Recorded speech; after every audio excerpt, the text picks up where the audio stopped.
All right. Okay, great. Thanks. So welcome everyone for this first breakout session. Scammers love COVID-19. How can we make them miserable like everyone else? Presented by Joshua Marpet.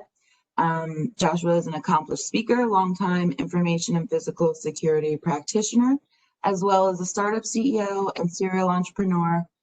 He has presented on topics ranging from facial recognition to national security, to audiences from government agencies, law enforcement, Fortune companies, and many others. His research encompasses digital forensics, business security maturity, and how not to start an information security business. Josh is a co-director of Security B-Sides Delaware and was on the board of Hackers for Charity, B-Sides LV, and the Cloud Security Alliance Delaware Valley chapter. He is staff at multiple industry conferences and speaks on a regular basis at conferences across the country. Currently, he's the COO of Red Lion LLC. So I would like to turn it over to Joshua to present his breakout session. Okay, thank you so much, Elena. I appreciate that. Hi, everybody. Josh Marpet. You've just heard my bio of doom, and I have a bio slide as well. So Elena ruined that for me. It's okay, Elena, I don't mind. And but in all seriousness, tiny bit of administrivia. At any point during this presentation, if you have questions, there's not only a Q&A thing in your WebEx, but there's also raise your hand, I believe, that you have. Elena and Christine are going to be watching out for hands being raised, and they're going to take your questions and feed them to me. And if you put it in the Q&A box, I've got that up on my screen, so I'm keeping an eye on that. So if you want to, either way works just fine, but please ask questions. I expect them, I want them. And if I don't get them, I feel that I've failed you. So please go ahead and ask questions at any point. All right, let's get rolling. So rather than hit present, this way it's more flexible. I'm just going to go back and forth as we see necessary as people ask questions. So we're going to talk about COVID-19 scammers. And realistically, I got to start off the presentation by telling you that this is not a new thing. So we may see some things that you've seen before, but what's old is new again. It really does happen. So, all right, let's get going. Who are these people? In this case, me. Normally I present with my business partner. Why are we here? Why should we care? And what's next? I mean, honestly, that's all you really care about in a presentation, isn't it? So we try to boil it down pretty far. So Scott and myself started Red Lion in 2017, which is now seems like a lifetime ago. Red Lion is our company. We're an information security and compliance company, mostly compliance these days, with an information security background. We handle everybody. I don't care if you're a financial institution, a biotech, bioinformatics, law, retail, even event management we've done compliance for, as well as banks. And good Lord, I don't think you can think of a vertical we haven't put our foot in at the very least, okay? And honestly, one of the biggest things we've found is that none of them do the fundamentals. And we're actually building a product to address that, but I won't get into that now. This is not that talk. All right, so this is me. You've seen just about everything here. I deal a lot in blockchain. I keep getting asked about that. Excuse me. I've done the round of everything you can imagine. I'm often called the guy that's done everything. I'm an ex-cop. I'm an ex-fireman. I'm an ex-horse dentist. No, that's not a joke. And yes, it is a joke at the same time. But actually, no, I'm trained as a horse dentist. I've been around the block more than probably a half a dozen times, and I love every minute of it. I have a great time, and life is good. All right. So I wanted to sort of throw a monkey wrench in COVID-19 for a second. Back in 2019, the Information Security Forum put out a threat horizon for 2020. I want you to read this. It's actually kind of interesting. They said that for 2020, these are the threats we expect, or we want to see, or we expect to see some motion on, if you will. And I mean, some of them, okay, cyber and physical attacks combined to shatter business resilience. I would say that COVID-19 is a physical attack of sorts. Satellites cause chaos on the ground. They were talking about GPS, but it's interesting because Starlink is now coming around. That's going to provide internet access to the masses at a very low cost. It's going to really shake up ISPs, I tell you that. Weaponized appliances leave organizations powerless. That's IoT. Technology outpaces the controls, the quantum arms race. Well, we're not really seeing that yet, but we're getting a lot closer than I expected we would, to be very honest with you. I think that in the next 2 years, we're going to see quantum computing be a real factor in how we do business. and in how we secure our older archived information. Artificially intelligent malware, AIML, artificial intelligence machine learning, hooked up to malware. Yay, that just makes me feel good. How about you? Connected vehicles. Well, since none of us drive anymore, that's okay. I mean, come on. When's the last time you filled up your gas tank? Because I'll tell you what, it's been a while for me. Beginning of COVID, I actually made a joke on Facebook. I drove 181 miles in 4 months. It was like, wow, I think I have to fill up my gas tank. It's been 4.5 months. I probably should do it anyway. The gas is probably bad. It was a little weird. And then things about biometrics and new regulations and trusted professionals divulging organizations' weak points. And that is incredibly relevant. Why? Everybody has worked from home, or most everybody has worked from home. If you're work from home, how are you securing those VPNs? Those VPNs in numbers that you didn't even dream of before COVID. Are you doing biometrics, secure ID, physical access tokens? You've got to be very careful. And so these kinds of remote access is something that's on your mind, or it should be at least. New regulations. Well, I mean, come on. We have new regulations every day. What's your gathering limit in your state? Because I don't even know what it is in my state. I know I haven't hit it, though. We tend to be very cautious and careful. What's your, lockdown? How are the schools doing? Have they released yet? My running total is about 2 weeks per school per session. Although my next door neighbor happens to be a principal, and her school's doing pretty well. And cross her fingers. If they follow their model, we'll all do a lot better. And as for trusted professionals divulging organizations' weak points, in one specific situation, this is relevant. How many of you have released IT directors or IT professionals or IT security people? How many of those people are disgruntled and they can't find a job? Are you worried about some of the skeletons they may unearth from your closets? So even though these threats were based on a pre-COVID sort of viewpoint, it's fascinating how many of them are still incredibly valid. I just wanted to throw that out there. But, this is all about scams. So behind the threats, past the threats, let's talk about the scammers. Okay. Now, yeah, we had to throw some memes in there. I had to do it. And I actually, Scott, my business partner, I threw the deck at him and said, hey, take a look at this, give me some feedback. An hour later, he's giggling and hands it back and says, I added some flavor. And I'm like, what'd you do? And he put all these memes in here. And I'm like, oh, God, but they're really good. They're really good. The scammers in the COVID-19 world that we live in are really following a lot of the same scripts that have gone on for, good Lord, literally centuries.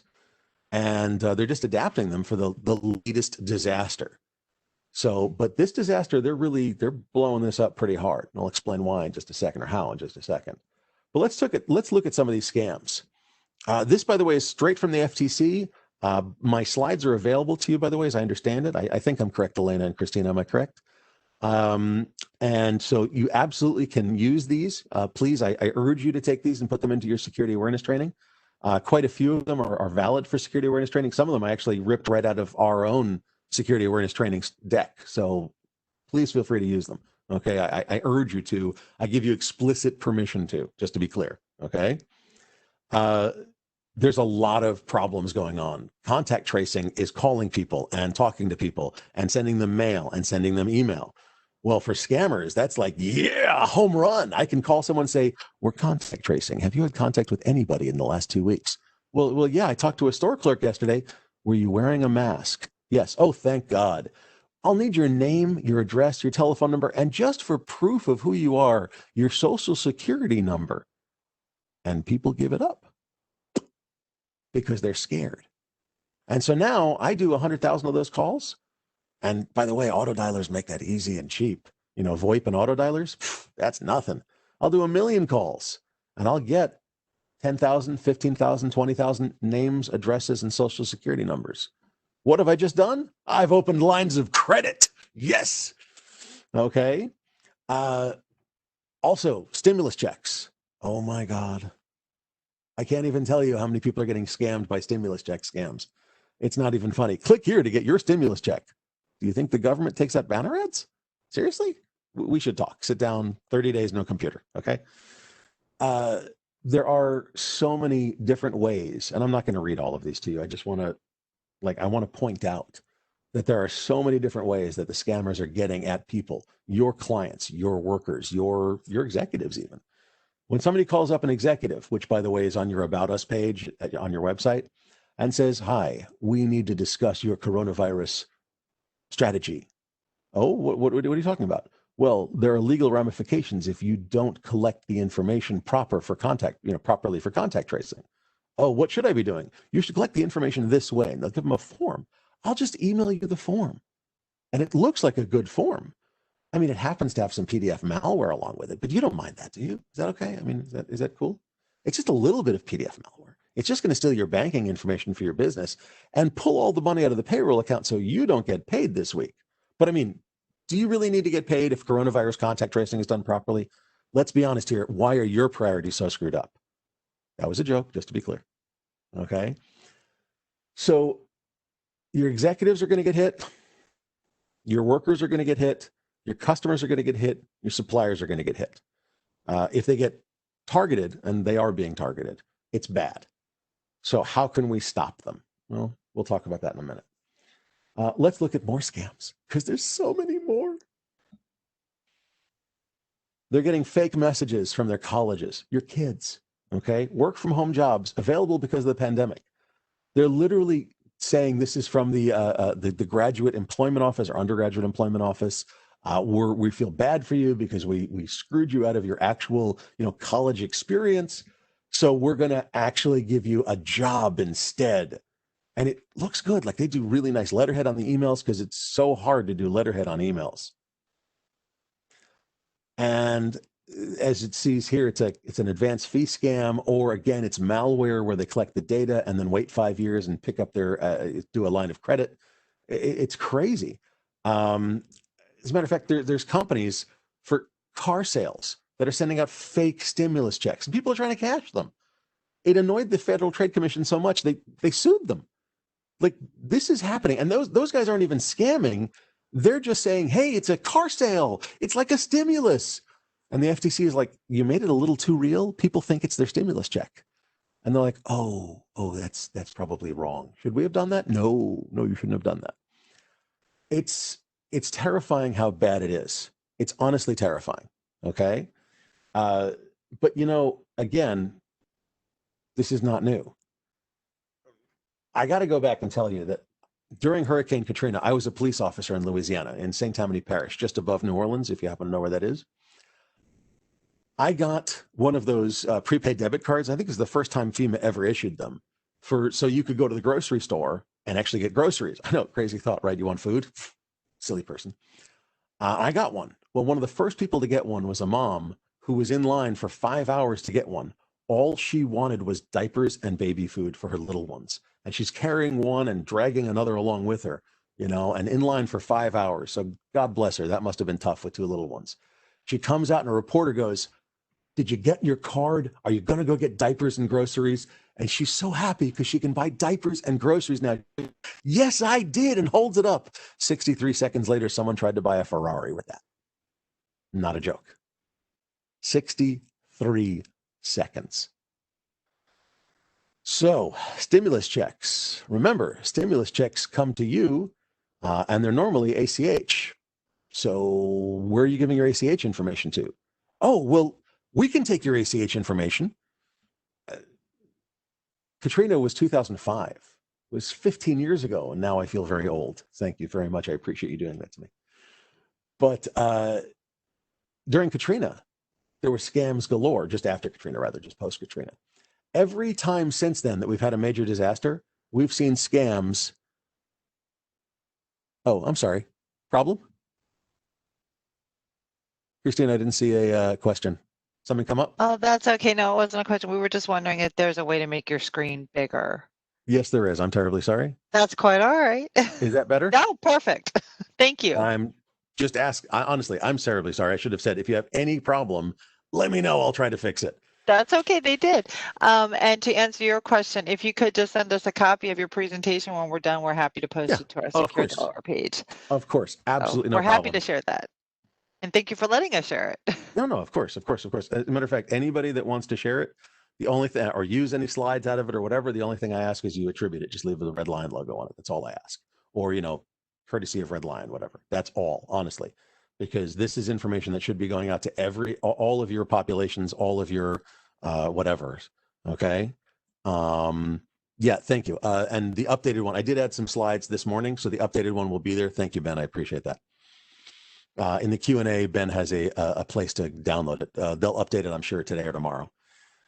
So in a few days, one day after the Hurricane Katrina happened, there were 2,300 Katrina-related sites. There were 800 the FBI investigated. 60% of them were bogus, and that's just the first sort of pass through. By 2 weeks later, of the 4,000 sites claiming to offer help, up to 60%, and honestly, probably closer to 80% were bogus. Every disaster since then, we've had exactly the same problem.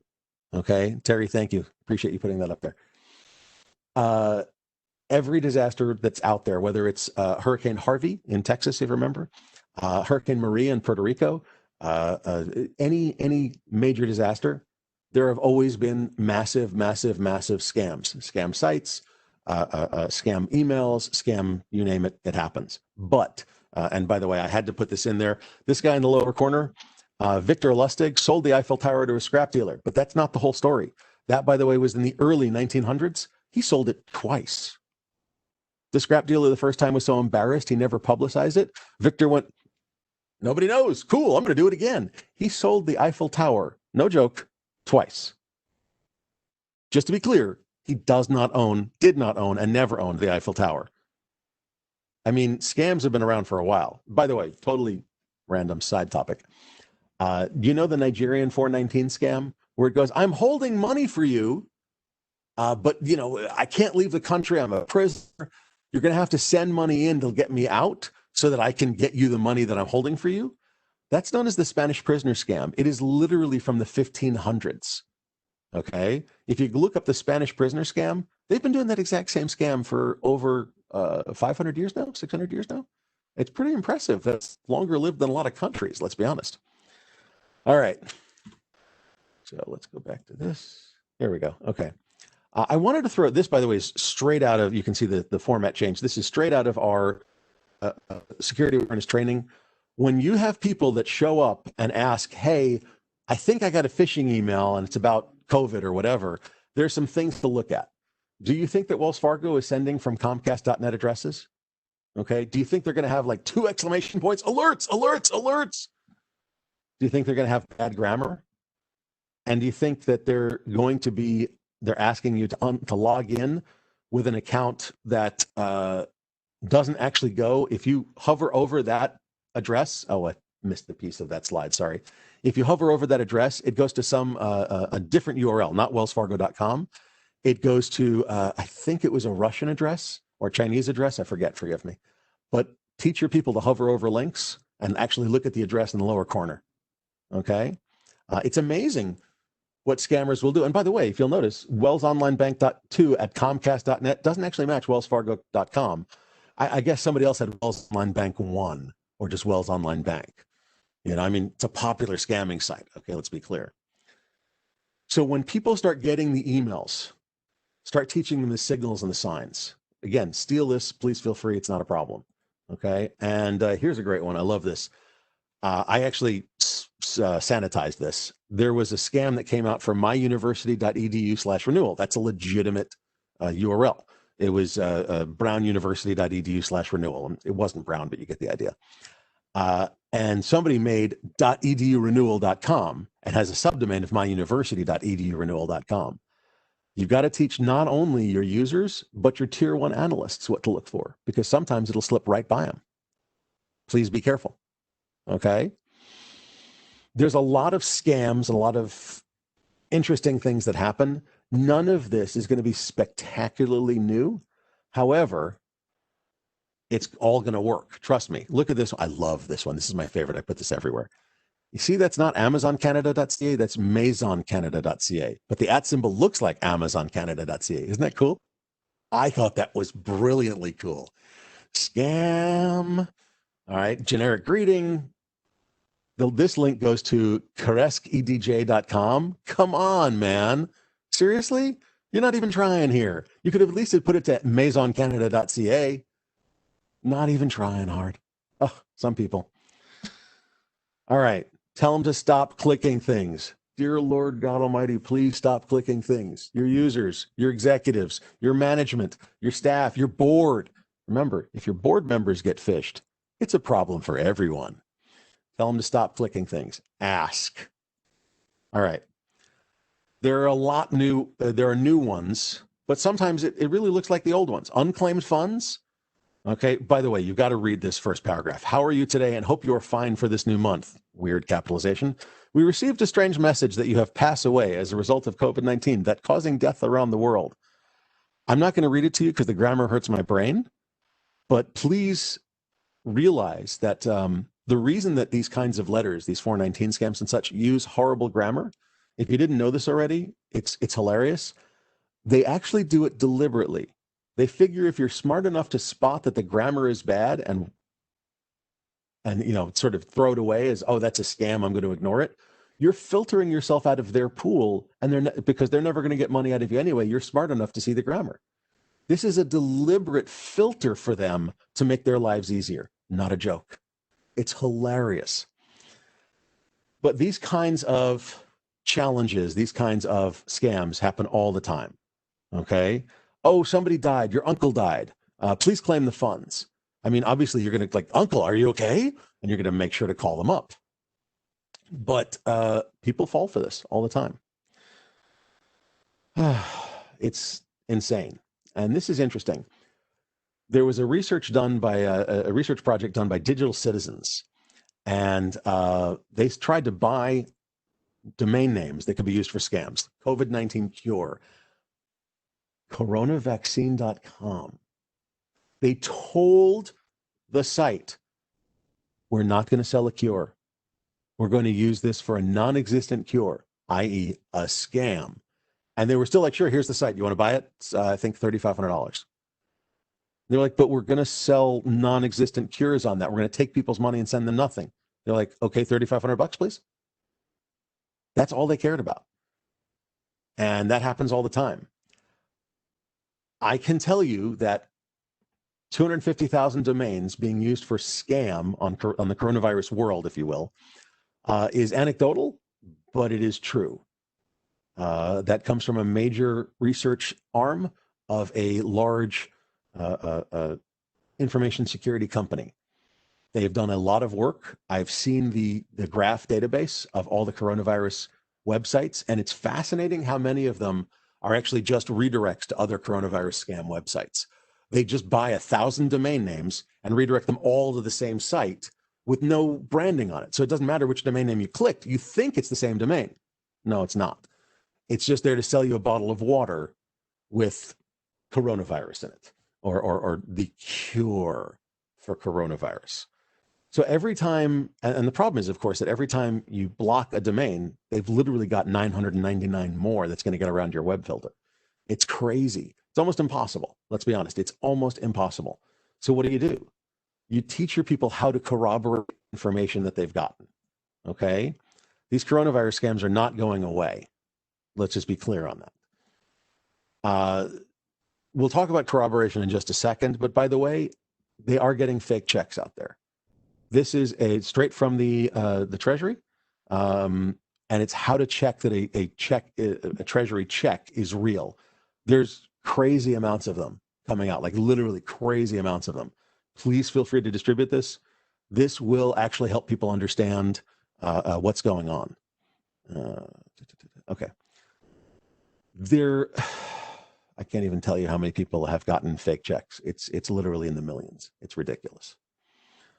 All right. So another one, just the top coronavirus scams. This is a nice sort of condensed way that you can push this out to your people. Please, again, feel free to steal this. This is straight from seniorsource.org. They did a great one on this. I was I'm like, oh, this is really cool. I'm stealing this. And they didn't mind. Go ahead and send it out. All right. What can you do? There are a few things. Collect the phone numbers. You can actually have your people use the Jolly Roger Telephone Company. If you haven't heard of it, or Project Mayhem, if you haven't heard of this, oh my God, it's fun. Project Mayhem is a guy that got pissed off at people telemarketing him. So he built a robot, not a physical robot, sorry. He built a bot program that calls their phone lines 21 times a second and locks them up so they cannot take any other calls. He solicits people sending in phone numbers so that he can have more phone numbers to call. He loves it. It's great. He's got a Patreon to make it bigger and better and do all sorts of fun things with it. If you have never played with Project Mayhem, go look at Project Mayhem. It's awesome. I think it's hilarious. It basically reads them, once they pick up, it basically reads them a script. Hi, you cannot use this phone for scamming people. And it goes through a little script and he records them as well. And if you go to his website, you can listen to some of the recordings. They start cursing the bot out. They start going, what is this? We're legitimate. We're legitimate. And then you hear them going, why is auto dialer not working? You know, it's hilarious. It's honestly funny. And then the Jolly Roger telephone company has bots that you have a subscription to. But if you think this is a robocall or a telemarketer, you tap it in. It's an app on your phone, and Jolly Roger Telephone Company basically has bots that go, hello, hello, and they do that and they try to hold a conversation for about 7 to 10 minutes. Waste the heck out of the telemarketer's time, out of the robocall's time, out of the scammer's time. I can only recommend it for entertainment purposes, but for those purposes, it's hilarious. I will point out that 419 Eater has a great map of where the scams have gone, or have come from, rather.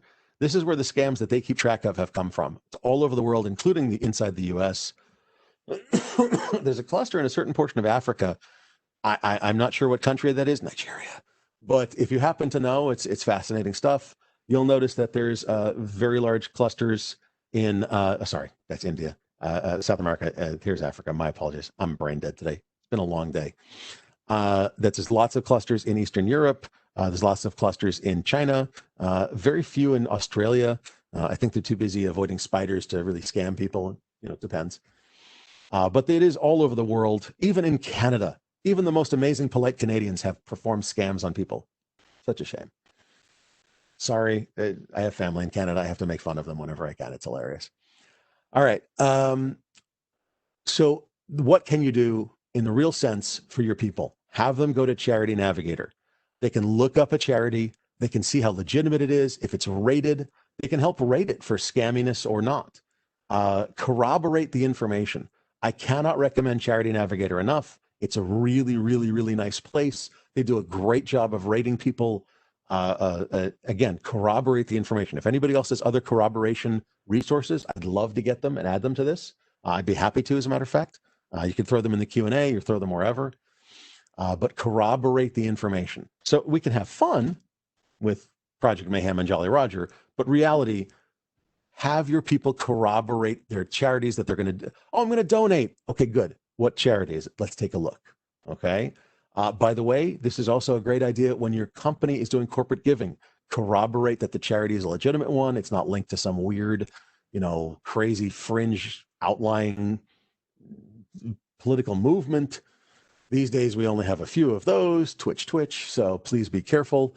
Corroborate what's going on. And what do? These are the things you teach your people. Stop clicking stuff. Use a password manager and stop clicking stuff.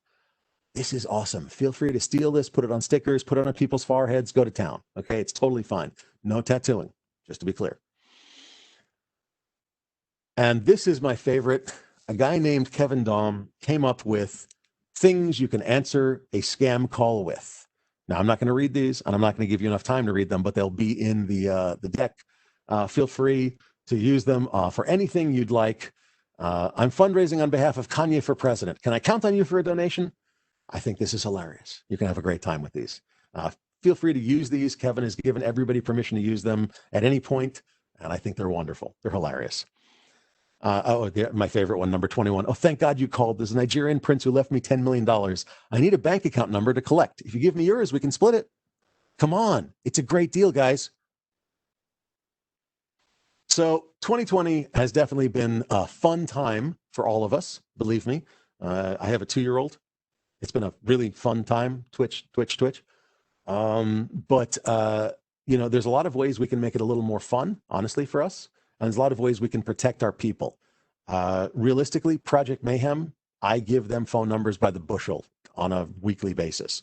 If you want to do something, the education of your users, the education of your executives, the education of your board is probably the best strategy you have. Remember that statistic. There's over 250,000 fake URLs or scam URLs for coronavirus charity, coronavirus vaccines, coronavirus treatments, coronavirus whatevers. Please be careful. There's no way you're going to filter them all. Education is your best bet. Okay? I hope that makes sense. And if you have any questions, hey, now's the time. Let's talk. Oh, I think I saw something flicker up in the upper corner. I didn't see that. Did anybody have a question?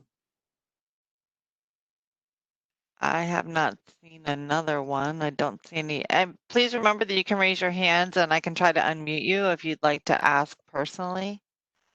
Oh, there's the chat. Okay, hang on. Oh, there it is. Yeah. Do you recommend a particular password manager or somewhere to get additional information on password managers for individual consumers? Okay, that's a great question.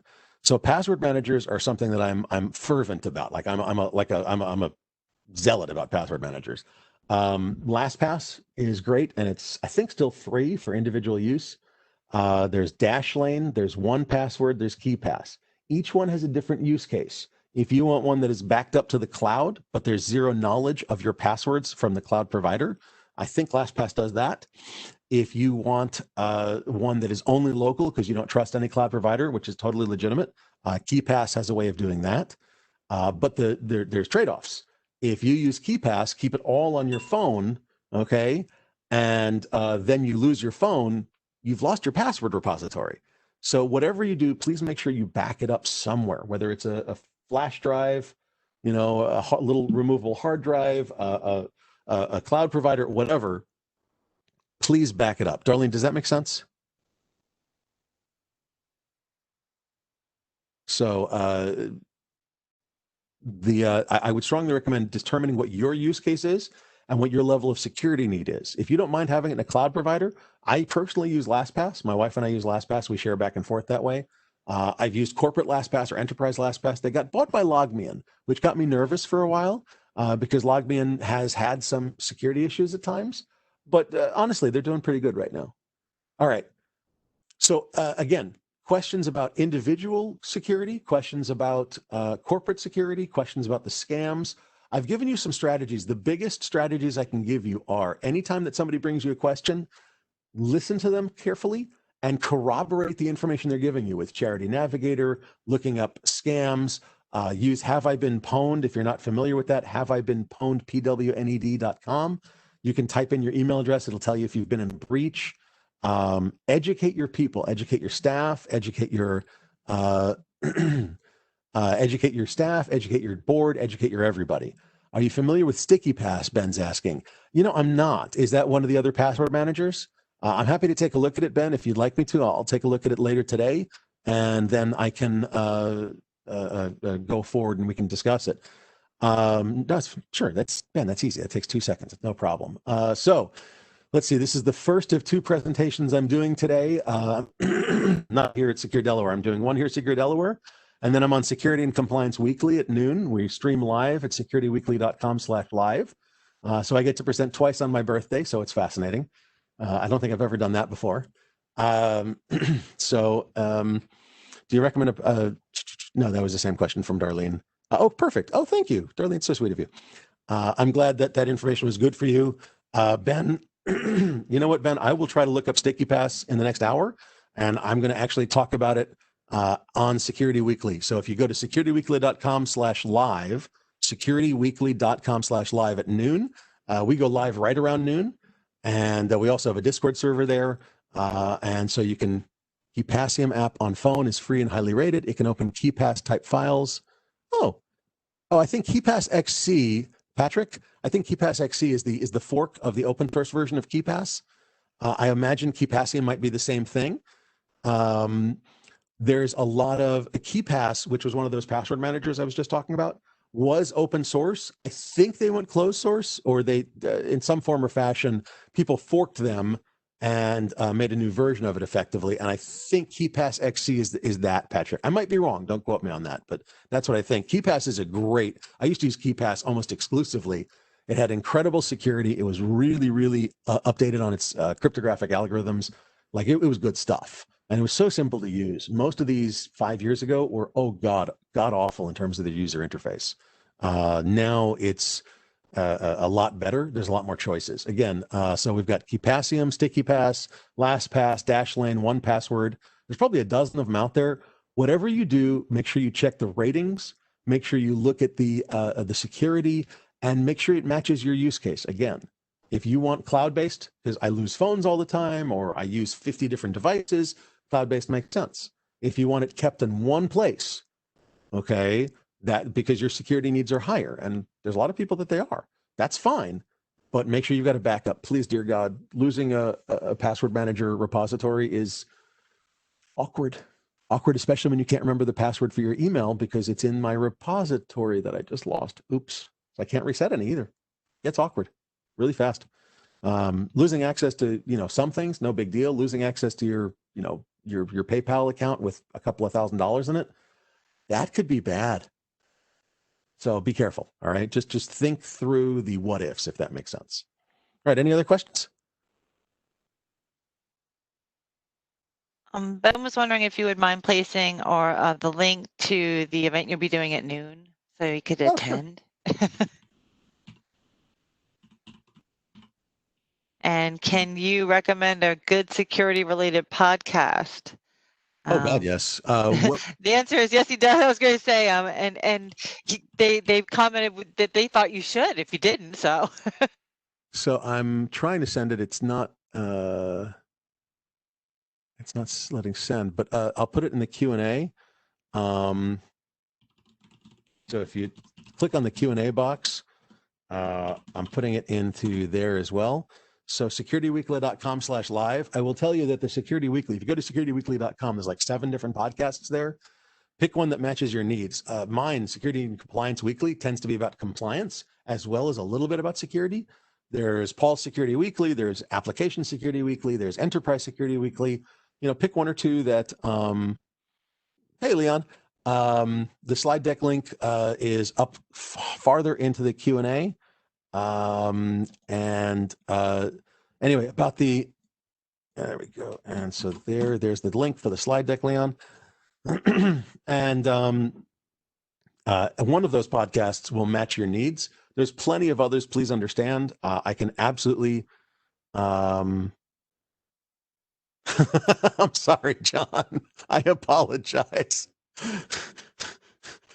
Okay, look, John's giving the second keynote today at 12:10 here at Secure Delaware. You should watch him too, okay? Just, split screen it. Watch him on one screen and watch me on your phone or something, all right? So I'm not trying to send people away from the conference. I apologize. They were just asking. So you can watch next week. We're on every Tuesday at noon, okay? Every Tuesday at noon, barring major holidays or the Hacker Summer Camp. Security and Compliance Weekly is on every Tuesday at noon, and plus we're recorded. You can watch the recording, so it's not a problem. So you can watch John and then still watch me later. Okay, it's up on YouTube and Apple Podcasts, and it's like 170 places. I didn't know there were 170 places to put podcasts, for God's sake. But John's going to do a great keynote. 100% sure of that. So you should definitely watch him. Watch me on the recorded version. It's fine. You're not going to miss anything, I promise. And seriously, any questions? Yell. Ben, by the way, so I put the link to it in the Q&A, in the chat. So please, there we go. Send. There it is. And it's in the Q&A. So